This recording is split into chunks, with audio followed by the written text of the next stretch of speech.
It's Saturday, 9:30 a.m. and that means 12 more incredible watches have landed on the website. So be sure to head over there, check them out. And as always, every single watch you see here is listed in the description, as well as a timestamp to skip to that specific watch. So if you're here just to look at the Bremont, you can skip straight to that one and miss all my ramblings. But if you are new here, my name is James. I run Kibble Watches here in Clerkenwell, London. And every single Saturday on the dot, 9:30 a.m, new watches land on the website, typically about 12. And it's usually as varied as this, ranging from some more modern to some vintage to some affordable to some a bit more expensive. There really is something for everyone, and that translates over at the website as well. So there's plenty of options for you out there. So be sure to grab yourself a nice cold drink or a hot drink, whatever it is you drink. Sit down, have a scroll through the website, and there may be something that takes your fancy. And I want to say a big thank you. You guys and girls have been keeping me incredibly busy in the office. It's been amazing, and I really do appreciate it. So thank you all very much, and let's keep that momentum going for the next few weeks until I decide to have a little break. That will be good, probably sometime in August around my birthday and my kid's birthday. That will be nice, but yes, keep the momentum going. So what's on wrist before we take a dive into what's on the table? I'm actually wearing the new Seagull. This is the Legacy Edition, limited to 1,500 pieces for the 70th anniversary, I believe. Now, I paid for this watch. I didn't get given one to do a review or anything like that. And I may actually do a review, although I've seen so much content on this watch already. I feel like I've seen it a million times, which is why I decided to buy one. I didn't buy one new at retail. I actually got one off someone who bought it themselves and just has decided to sell it. So here we are. So yeah, let me know if you'd like to see a review. It's something I've been considering, you know, a watch dealer review series and reviewing some more affordable bits like this. Like I've got a Hamilton Murph, you know, 38mm, something like that. Let me know. Maybe it's something down the pipeline I will do. So we're going to start off with the Omega Aqua Terra. This is the 150 meter GMT world time. I absolutely love this watch. You can get them on a bracelet, but I have to say this is one of the few cases where I prefer it on a strap, and the integrated rubber strap is so comfortable and it helps with the wearability, because as you can probably tell, it's a bit on the bigger side at 43mm, but we'll get onto that in a little bit. So this is a wonderful blue dial where you've got that world time around the outside, you've got that beautiful sort of enameling on the inside, and the inner rotating bezel, inner rotating GMT dial, sorry, I should say. Date incorporated down there at 6 o'clock nicely, and you've got these bold indices and very legible hands. So whilst a sort of glance it might look a bit complicated, but it's quite an easy one to read and an easy one to set and enjoy as well. Now I won't bore you with the reference. As always, Omega have stupidly long references for this one, but as we sort of flip it side to side, you can see that really nice brushing along the sides with those polished chamfered edges that have got those classic sort of twist to it. A big signed screw down crown at 3 o'clock. And as we flip it over, you can see a exhibition caseback right there. And that is showcasing the automatic Omega caliber 8938, which is obviously a coaxial. And you then have the incorporated rubber strap with that little bit of metal there and the end link, which I think really sort of blends it in nicely. It looks fantastic. And again, sizing wise, you can get a really comfortable fit, and it really brings the watch in and makes it very comfortable even at this larger size. Now this one is from November 2024 with its box and paperwork ready to go, and it is a fantastic price as well, considering where retail has gone on this, which is absolutely balmy. I think this is a really great pickup at this price. But here it is on my 7-inch wrist.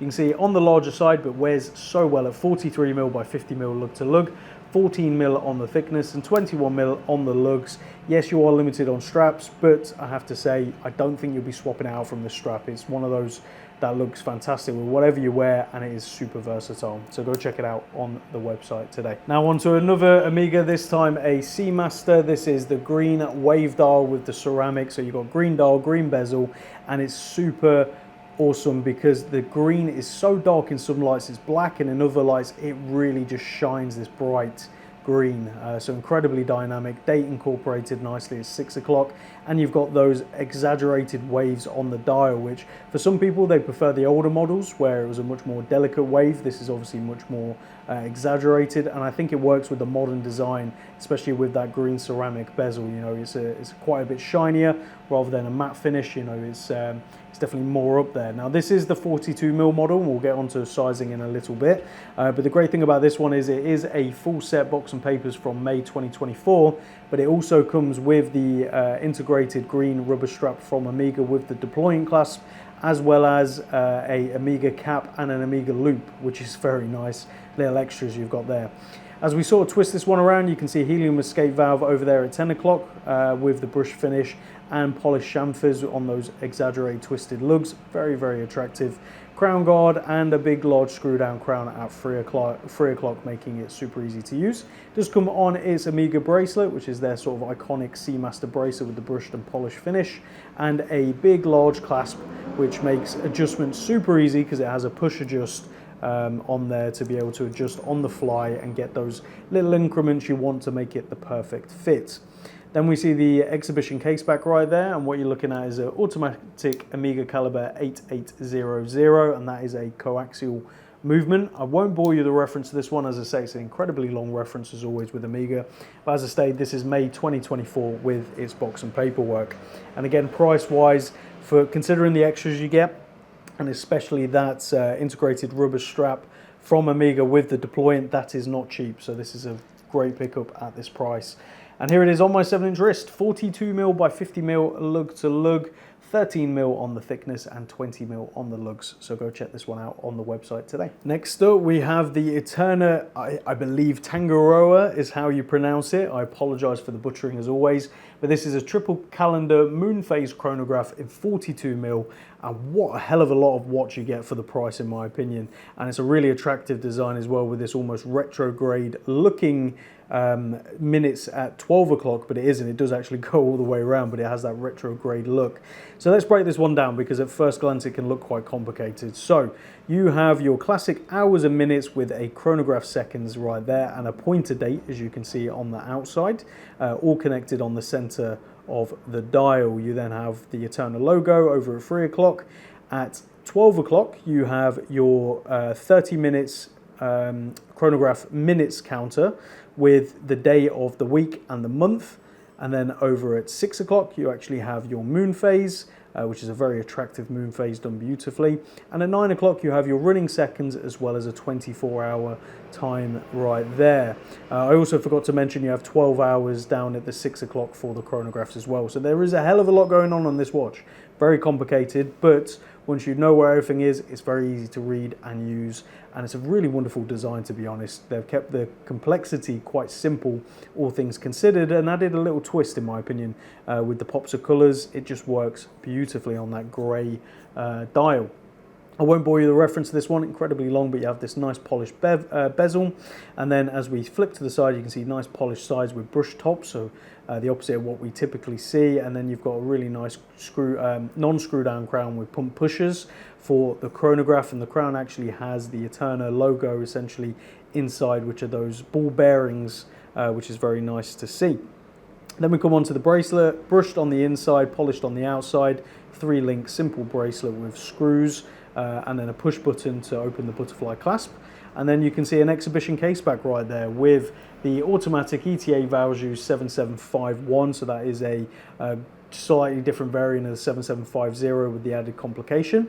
And you can see it has a customized rotor on there as well, and it's quite nicely finished. You know, at the end of the day, these are quite mainstream movements. Not that many brands use them due to the complexity, but it does look fantastic. And again, to get into this kind of complication at this kind of price point, especially from a brand like Eterna, I think is brilliant.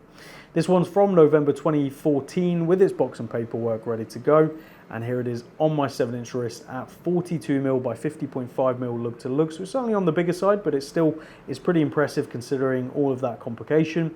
13.5mm on the thickness and 20mm on the lug, so you could really play around with this one, swapping out some straps, because I think it'd probably look good on a variety of things as well as this bracelet right here.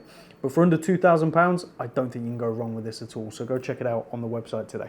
So you've all been asking, and I've been working really hard to bring you some stuff that is vintage. So we're going to start with this gorgeous Audemars Piguet, and yes, this is an AP, can you believe it? The same brand that is famous for the Royal Oak back in 1964 made this beautiful sort of tank-shaped, ultra-thin, textured dial and case 18 karat gold watch. Now what you're looking at is a almost bark finish to the case, as you can see, and that pattern translates over to the dial as well, which is also 18 karat gold. Simple two-hand design with those elongated indices, and Audemars Piguet proudly stated right there at 12 o'clock with Geneive, which has faded ever so slightly just due to age, but it's still apparent, and it's very, very beautiful and nicely done.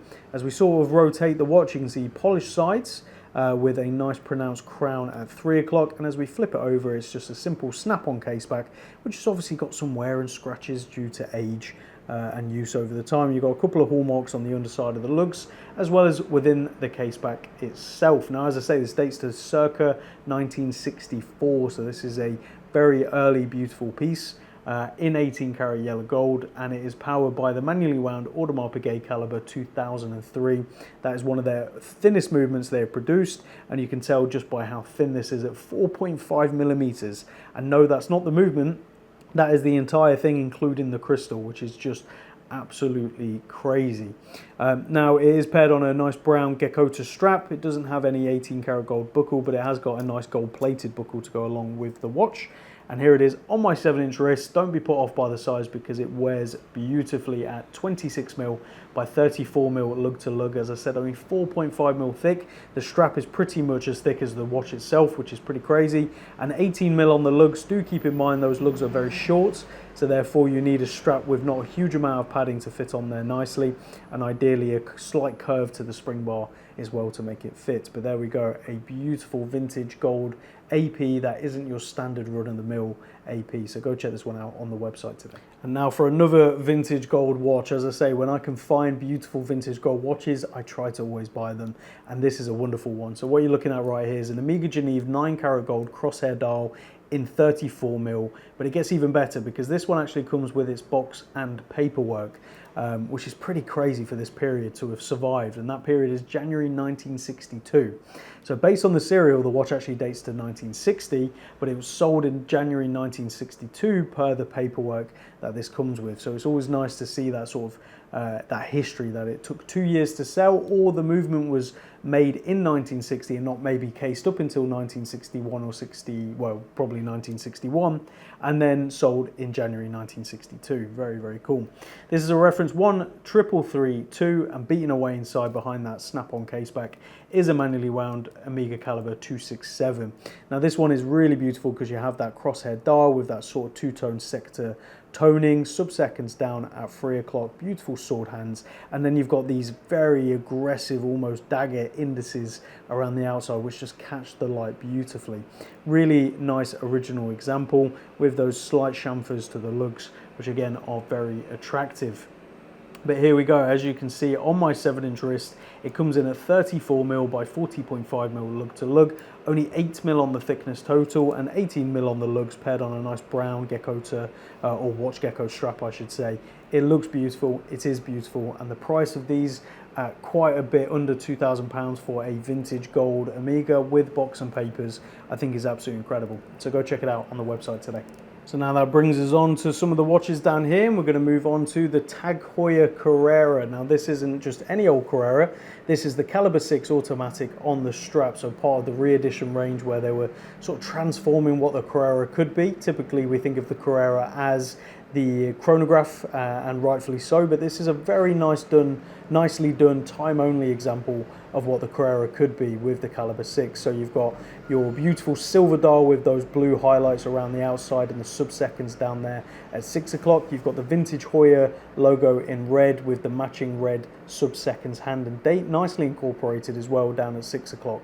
I think they've done the design beautifully, considering it's not a chronograph and it's not what the purist typically wants, but as a standalone watch, it's amazing. So as we flip the case around, you can see that high polish case with those nice angular lugs which have that really sharp edge to them, a Heuer sign crown at 3 o'clock, and as we flip it over, a Heuer sign screw down case back right there, again with the red Heuer logo. So all a very tasteful nod to its heritage. And beating away inside is the automatic Tag Heuer caliber 6. This is a reference WV5111.FC6350, and surprisingly they do not come up often. You know, when this came out a fair while ago, this model is actually from January 2018 with its box and paperwork. You used to see a fair few of them on the market, but now there doesn't seem to be as many. It's paired on its original perforated rally style strap with its Heuer sign deployment buckle. And here it is on my 7-inch wrist. As you can see, it fits really nicely at 39mm by 46mm lug to lug, only 11.5mm on the thickness and 19mm on the lug. So not the most awkward thing in the world. There's definitely strap options out there. And I would say swapping this out for a brown is incredible. So do check this one out on the website today. And now onto a Bremont, and this is part of the older generation that they're not making anymore. This is actually the Bremont Submarine S301 on its original strap. As you can see, you have to excuse the squeaking because this strap is basically unworn. It's not really worn into the case at all, so as you wear it that will soften up. But this has to be one of their nicer designs in my opinion, because you've got that really beautiful matte black dial and bezel, the faux patina there, no crown guards on the crown, but it's got this diver aesthetic without just being a blatant rip-off of another Submariner or Seamaster or something like that. I think it's very nicely done. So this is actually the reference S301-BK for black. And as we sort of flip it around, you can see that brushed and polished chamfered edges, those iconic, in my opinion, old Bremont style lugs, which have got that really nice curve to them. And it comes with the triptych case. So for those of you that don't know, triptych case is where you have 3 parts of the case. You have the top part, the middle, barrel, and then the case back. So all made of 3 different parts. And you can see the middle case is actually black. As we flip it over, you're presented with a really nice case back right there, as you can see, with a nice emblem on it as well. Now, beating away inside this one is actually a Bremont caliber BE92AE, which is essentially an ETA 2892 that has been modified. I forgot to also say you've got the prominent crown at 3 o'clock, which is screw down, and it has those gold highlights as well. And it's paired on its 2-stitch brown leather strap by Bremont, which, as I say, is pretty much unworn. So once you wear it in, it's going to be super comfortable and you won't get that squeaking, don't worry. It's from January 2020 with its box and paperwork ready to go, and it has got an ever so slight blemish on the bezel around the 50 marker going over to the 11 marker, so do keep that in mind, but you can't really tell it's there, to be honest. But as always, in the name of transparency, pointing out where there is stuff. So here it is on my 7-inch wrist at 40mm by 49mm lug to lug, only 12mm on the thickness and 20mm on the lug, so it's really nice and compact for its size and wears great. So go check this one out on its website, on our website, sorry, today. And now onto a Junghans. So this is actually the Junghans Meister Diver Day Date Automatic 40.5mm, and it is a very attractive watch, clearly inspired by old gauges in a car, as you can see, and you've got that really nice sector dial with the grey on the inside and the darker grey on the outside, and probably one of the most attractive, in my opinion, day-date incorporations I've seen on a watch. You've got these nice long windows where it's in there, but you have ever so slight parts of the following day or the previous day visible, as well as the date as well, which is very, very nice on sort of like a translucent disc. You've got these very Bauhaus sort of design numerals with those sword hands and that center seconds. It's very nicely done. One thing to point out is it is an acrylic crystal, so it is plastic, and they have this slight coating that they put over the top. Now, it has got an ever so slight scratch around the 11 o'clock side, and they can't really be buffed out because of that coating. So do keep that in mind. Not the end of the world. They can be replaced, but you have to get Junghans crystals because of the intensity of the dome that they use. But all these things are what make them so attractive as well, in my opinion. Now, as we start to rotate the watch, you can see super short stubby lugs and a very nice polished case, a sign crown at 3 o'clock, and as we flip it over, an exhibition case back right there, showcasing an automatic Junghans caliber J800.1.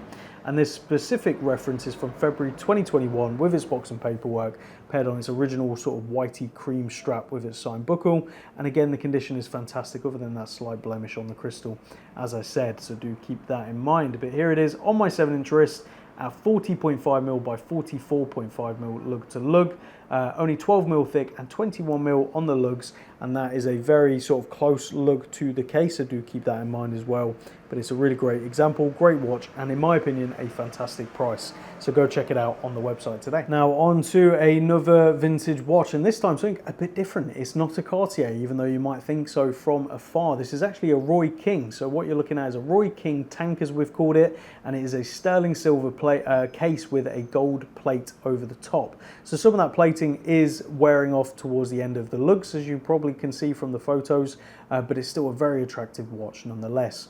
You've got this white dial with the exploding Roman numerals around the outside with an in-a-minute track and those very attractive black hands as well, with the Roy King logo proudly stated right there at 12 o'clock. So very much like the Cartier tank, but arguably with its own history and heritage. Roy King is definitely someone to read up on, and you can do so via our website, so do check that out.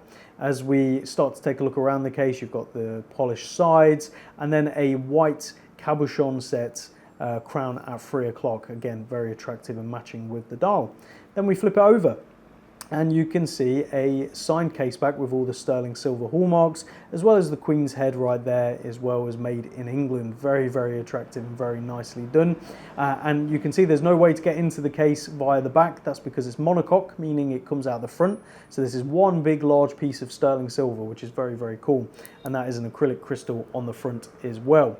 And inside, beating away, is actually a manually wound FHF caliber ST69, so it is mechanical, it's not quartz, and it is circa 77, as I said. It comes paired on a nice strap with its original sterling silver gold-plated buckle, as you can see, so you've got all the hallmarks on the underneath as well, nice and matching. As I say, circa 1977, no box or papers with this one, and here it is on my 7-inch wrist at 23mm by 30.5mm lug to lug. So nice classic tank sizing, 7mm on the thickness and 18mm on the lugs. So go check out this beautiful watch on the website today. Next up, we have this Vero. I apologize, I butcher it every single time. This is the Navi single hand sand beige compass, 38mm. There's a lot going on in that title, but let's break it down. So here we go.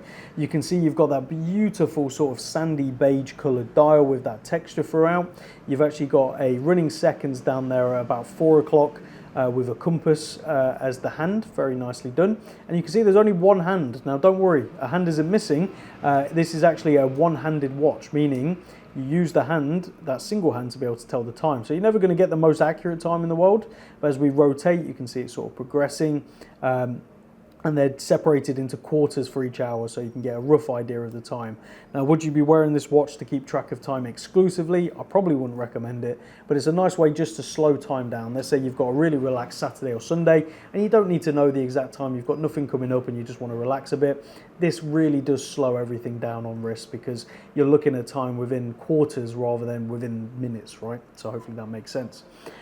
This is limited to 60 watches total, and as we start to have a look around the case, you've got a nice coin edge bezel, nice brush sides, crown at 3 o'clock, and as you flip it over, you can see a compass right there on the case back, designed in Singapore as Varo are.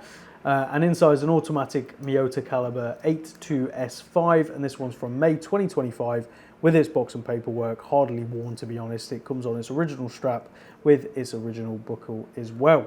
So here it is on my 7-inch wrist at 38mm by 46mm lug to lug, 12mm on the thickness and 20mm on the lugs. And I think for the price, this is a hell of a lot of fun and a nice sort of fun weekend watch, or a holiday watch even, where again you don't need to track time so closely and you want to have a different sort of wearing experience. So go check this one out on the website today. Now on to a Solstice, and this is the first of this brand that I've had in stock. This is the Solstice, the Revival Automatic in Ice Blue 40mm. So yes, this is another sort of incorporated or integrated bracelet watch, but the nice thing about this one is it actually comes with a white leather strap as well as this bracelet that you can swap out via a quick release system, so you do get 2 straps as standard. And it's a really wonderful ice blue dial with that repeating pattern throughout, very attractive. Sword hands, date at 3 o'clock, and the case reminds me of the IWC Engineer, which isn't a bad thing at all. It's a very attractive case. Brushed and polished bezel, and then brushed and polished case with those really sharp angles, which just are very, very attractive in my opinion. As we start to flip it around, you can see all that, and a crown at 3 o'clock. A nice 3-link bracelet, very reminiscent of, I guess, the old IWC Engineer again, but also the Patek Nautilus, I would say. It's got that kind of vibe to it with a push button deploying clasp. Exhibition case back right there, as you can see, and inside is an automatic Sellita SW200-1, so a nice high-grade Swiss movement for the price point, and the price point is quite a bit under £500, so I don't think you can go wrong at all. This one's from 2025 with its box and paperwork, and as I say, it comes with its bracelet and also a leather strap option as well. Here it is on my 7-inch wrist at 40mm by 46.5mm lug to lug, only 10.5mm on the thickness and 24mm at the widest point of the integrated bracelet. So surprisingly comfortable, or I should say surprisingly, or not surprisingly, it is comfortable because it just looks great on the wrist. So go check this one out on the website today. And last but by no means least, we have a Vero, not Vero, not to get confused. So this is the Vero Open Water Ridge Trail Green Automatic 41mm. As you can see, you've got that very nice matte green dial with the black hands and the white loom, as well as the black indices with the white loom. So very blocky and very bright, I should say, in contrast with that very similar green seconds hand. You have a nice black bezel which does rotate with the white and the green following on there, and you have that nice black screw down crown as well at 3 o'clock. So overall, the design I'm a really big fan of, especially when we look at the case and the bracelet, both of which have this sort of bead blasting or matte finish to it, which is very attractive, especially with the 3-link bracelet. As we come to the clasp, it's just a standard folding clasp with some adjustment on there to get a nice fit. You then have a screw down case back right there with a automatic Sellita SW200-1 inside, so again a workhorse Swiss movement. Now this one is from circa 2024 but without its box or paperwork unfortunately, and it only has enough links to fit up to a 6.8 inch wrist, but worry not, at 20mm you can obviously swap it out endlessly for all kinds of straps. But here it is on my 7-inch wrist at 41mm by 47.5mm lug to lug, only 10.5mm on the thickness and 20mm on the lugs. So go check this one out on the website today. So there you have it, everyone. 12 awesome watches in this week's drop. As always, please do let me know down in the comments what's been your favorite and why. I'm always interested in hearing what you think. For me, it has to be between the two vintage gold watches, I have to be honest. But as always, I like every single watch on the table, and I can justify every single watch on the table for my own collection if I didn't already have so many watches. So yes, go check these ones out, pick up your favorites, and I look forward to seeing you again next Saturday, where we've got another incredible drop with some Grand Seiko, some Christopher Wards, as well as some vintage, and I'm trying to get more in as we speak as well. So we'll see you all again next Saturday. Take care.